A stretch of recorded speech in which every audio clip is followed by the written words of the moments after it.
జగిత్యాల జిల్లా మల్యాల మండలంలోని ప్రముఖ పుణ్యక్షేత్రం కొండగట్టు ఆంజనేయ స్వామి ఆలయం వద్ద భక్తులపై చెప్పులు భద్రపరిచే పేరుతో అక్రమంగా వసూలు చేస్తున్నారని భక్తులు తీవ్ర ఆగ్రహం వ్యక్తం చేస్తున్నారు. ఆలయ ప్రాంగణంలో చెప్పులు భద్రపరిచే వారికి ఎలాంటి అధికారిక ఫిక్స్డ్ ఛార్జ్ లేకుండానే ఇష్టం వచ్చినట్టు వసూలు చేస్తున్నారని పేర్కొన్నారు.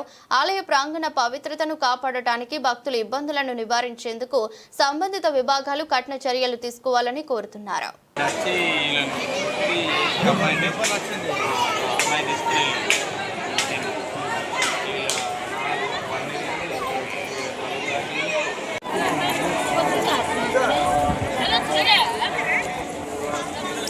ఎన్ని ఇచ్చారు పైసలు?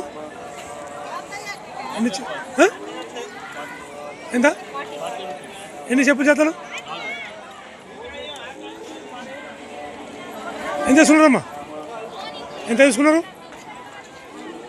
ఎందుకు ఎందుకు టెండర్ మీదేనా? టెండర్ మీదే కదా?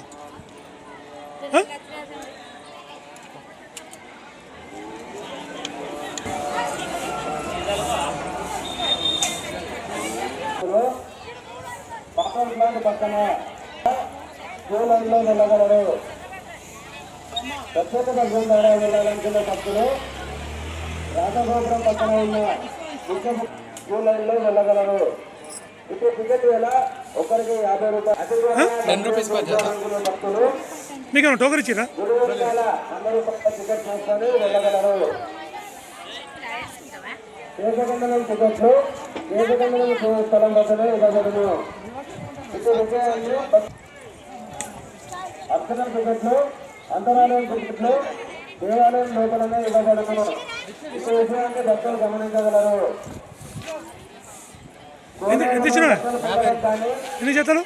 కొబ్బరికాయలు కొన్ని కోనేరులో పడవేయడం కానీ చేయగలరు. సంఖ్య పెరుగుతుంది కాబట్టి ఇంకొంచెం అన్ని వసతులు మెరుగుపరిచే విధంగా ఈ దేవస్థానం అధికారులు కొంచెం ఆలోచించాలి.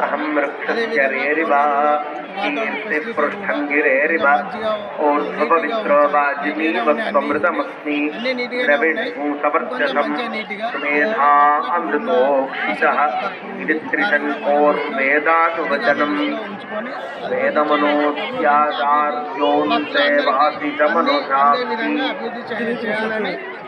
ఎందుకంటే మన తెలంగాణ రాష్ట్రంలో కొండగట్టు దేవస్థానం కాబట్టి అధికారులు కూడా దీనిపై శ్రద్ధ వహించి భక్తులకు అన్ని వసతులు కల్పించే విధంగా చేయాలని కోరుతున్నాను.